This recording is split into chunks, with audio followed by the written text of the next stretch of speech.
Ang storyang ito ay pinamagatang Ang Pinsan Kong Inosente. Balik tanaw sa nakaraan. Ang ika-7 bahagi. Simulan na natin ang kwento. Jake, isasama kita sa bundok ha? Panimula ako. Kumakain kami ng kwek-kwek noon sa paborito naming kainan ng street foods. Ha? Ayoko nga. Sabay iling at kunot ng kilay. At bakit naman? Libre ko yun. Inaya kasi ako ng dating grupo na sinasamahan ko. Hindi ka pwedeng tumanggi. Tsaka, naka-oo na ako. At sinabing may isasama ako. Nakalista na rin yung pangalan mo sa list para doon sa souvenir shirt na gagawin. Sinigurado kong hindi siya makakaurong. Besides, gusto ko talaga siyang makasama lagi. Kasi kuya, bakit ako ang isasama mo? Ang tanong niya. Ikaw lang kasi ang gusto kong makasama habang buhay. Sabi ng pabebe kong utak. Bakit? Meron pa bang iba? Sabi ko kay Jake. Ayoko nga kuya.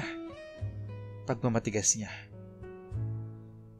Hindi pwede, nagbayad na ako. At saka, sino ka ba para tumanggi? Pinanindigan ko ang pagiging kuya na dapat niya akong sundin.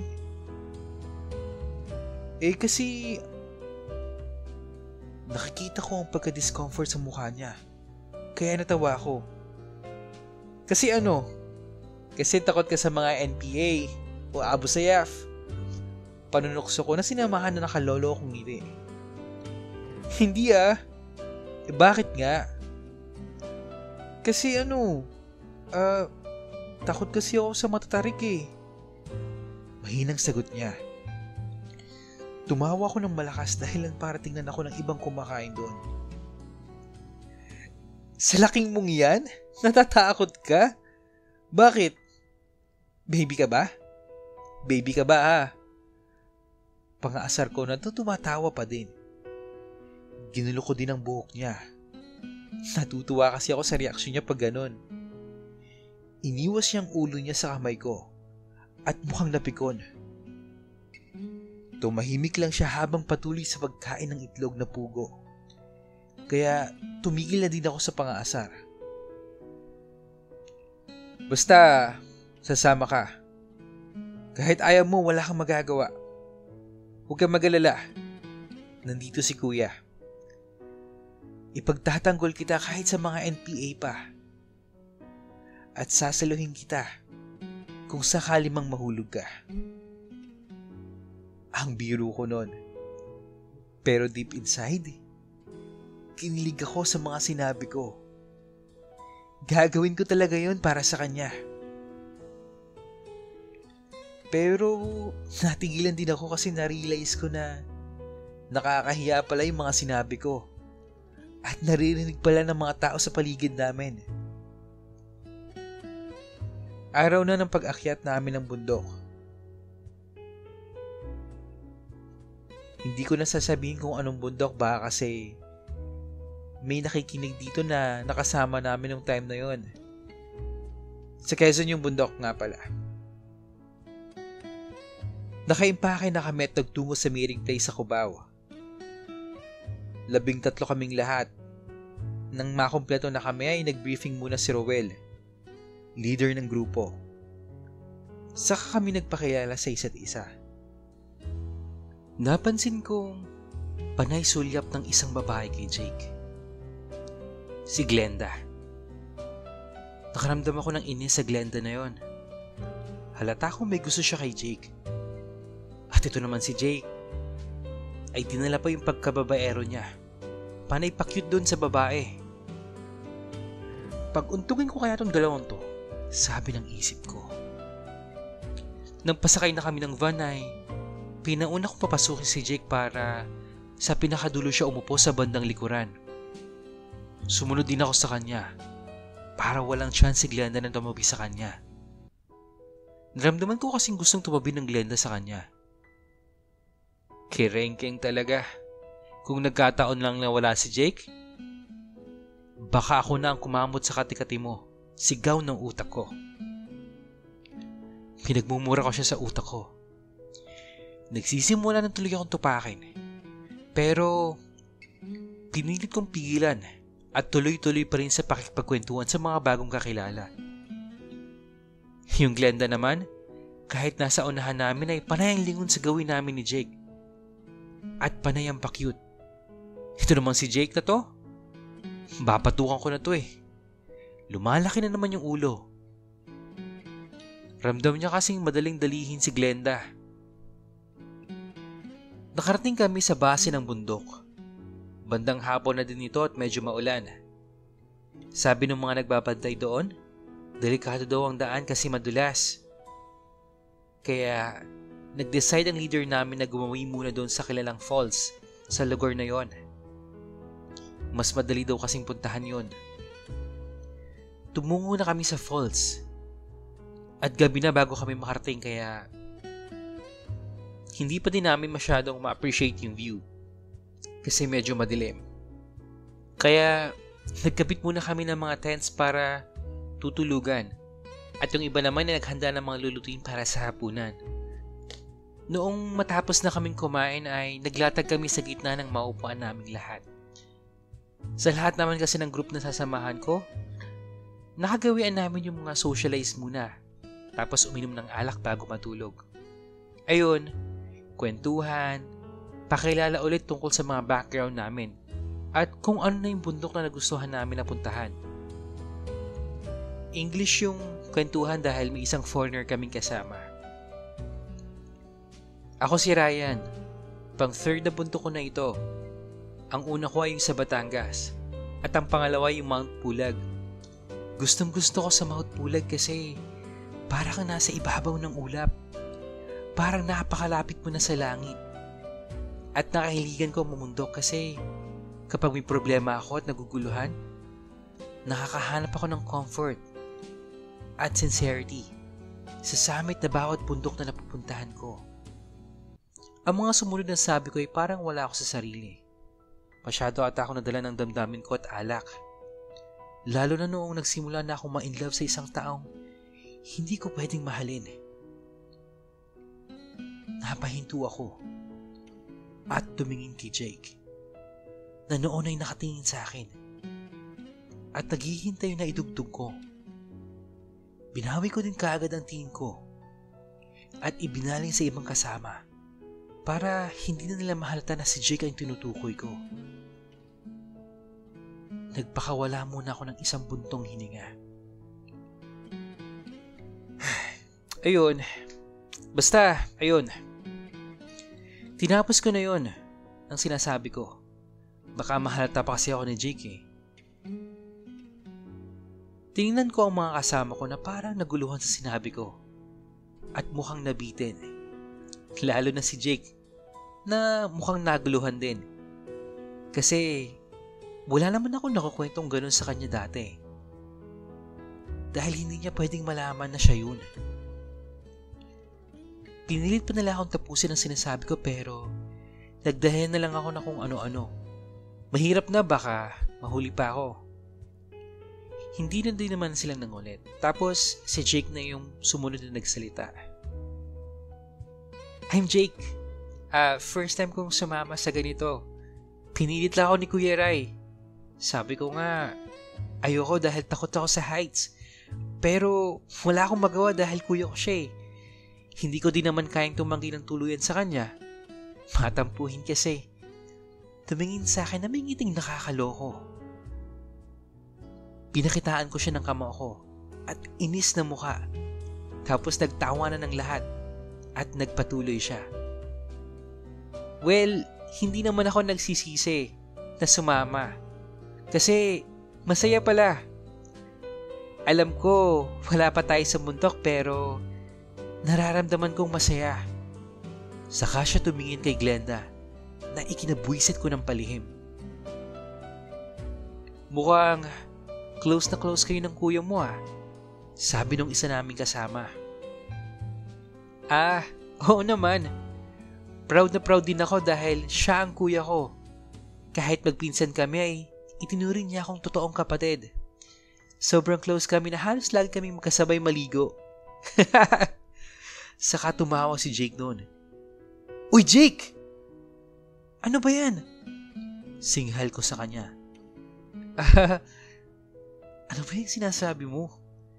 Sinabayan ko ng peking tawa. Para hindi mahalata ng iba na nahihiya ako sa sinabi ni Jake. Na nakahihiya naman talaga. Nagtawa na ng lahat. At mukhang kami ang laging nasa hot seat. Panay kwento kasi nitong si Jake. Natutuwa ako dahil nakita ko siyang masaya. Pero syempre, hindi mawaglit sa isipan kong treat ni Jake si Glenda. Kilalang kilala ko si Jake. Lalo na pag may gustong babae. Kaya sabi ko sa isip ko, hindi sila pwedeng mawala sa paningin ko. Dahil alam ko na ang mangyayari. Nagsimula nang matulog ang ilan. At tumungo na din kami ni Jake sa tent namin. Nang makapasok kami, nakapwesto ng humiga ay nagsalita si Jake. Hindi ko alam yun kuya. Sino ba yung tinutukoy mo kanina? Naglilihim ka na sa akin. Kunwari nagtatampo na boses. Yun ba? Wala yun. Sinabi ko lang yun para may masabi lang.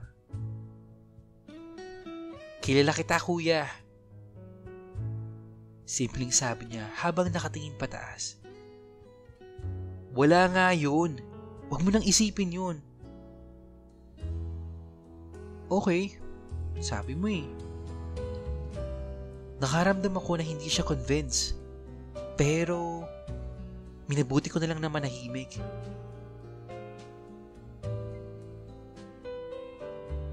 Lalabas muna ako kuya. Paalam niya. Hindi na ako umimik pero iba yung nasa isip ko. Parang kinabahan ako na hindi ko mawari. Hindi kaya magkikita sila ni Glenda sa labas?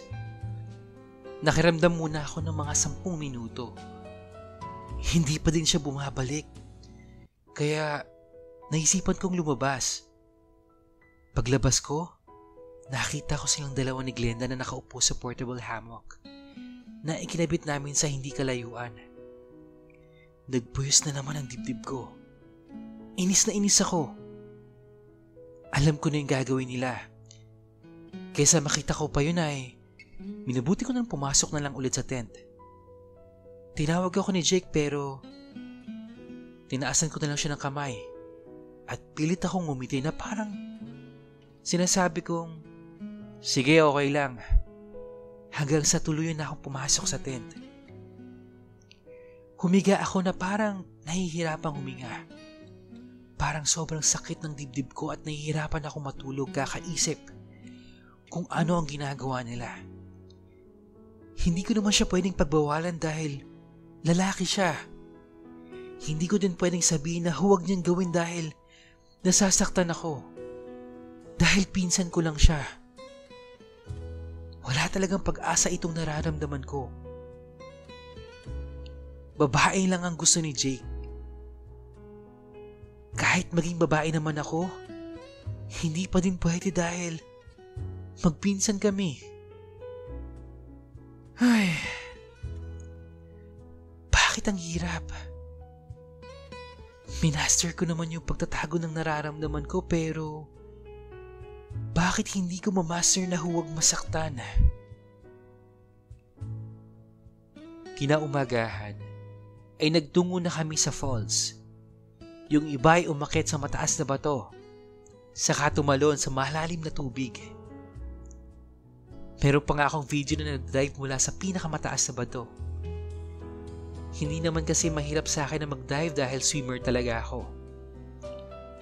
Enjoy na enjoy ang lahat dahil napakalinis ang tubig at napakaganda ng falls. Lalo na si Jake, sobrang saya at panay na ang dikit kay Glenda.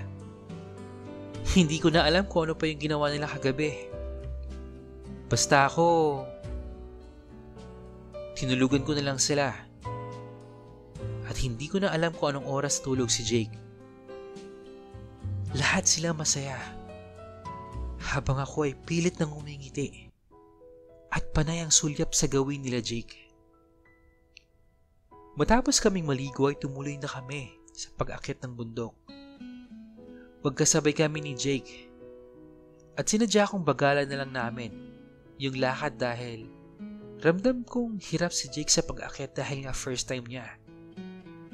Kaya medyo nasa hulihan kami ng grupo. At dahil doon ay nakuha kong magtanong sa kanya tungkol kay Glenda. Oh, trip mo ba? Tinignan ko siya na may kasamang ngiti. Actually, nahihirapan akong ngumiti nun pero pinilit ko na lang. Ayoko lang malaman niya na nagsiselos ako sa kanila ni Glenda. Nakuha niya naman kaagad yung tanong ko. Ganoon kasi kami mag-usap minsan. Kahit maikling salita lang ay nagigets na namin ibig sabihin. Ayos lang. Pwede na kuya. Humiti din siya sa akin na parang tuwang-tuwa siya. Sana pala, hindi ko na tinanong. Alam ko naman ang sagot. Nasaktan lang tuloy ako sa confirmation niya. Alam ko naman na hanggang dito lang pwedeng gawin niya kay Glenda. Dahil pag nakabalik na kami sa Manila ay kakalimutan niya na ito.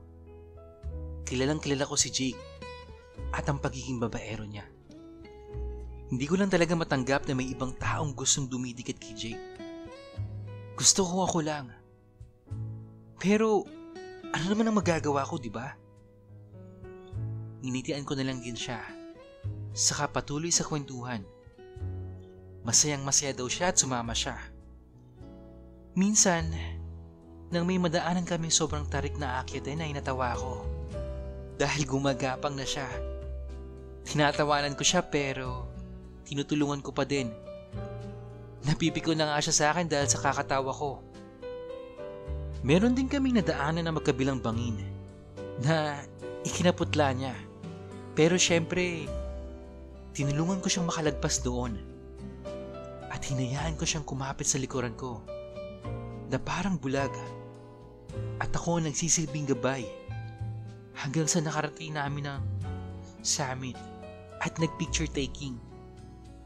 May picture kami together sa bundok na yon. Kaming dalawa lang. How I wish na pwede kong i-share sa inyo yun. Hanggang ngayon, nasa wallet ko yun.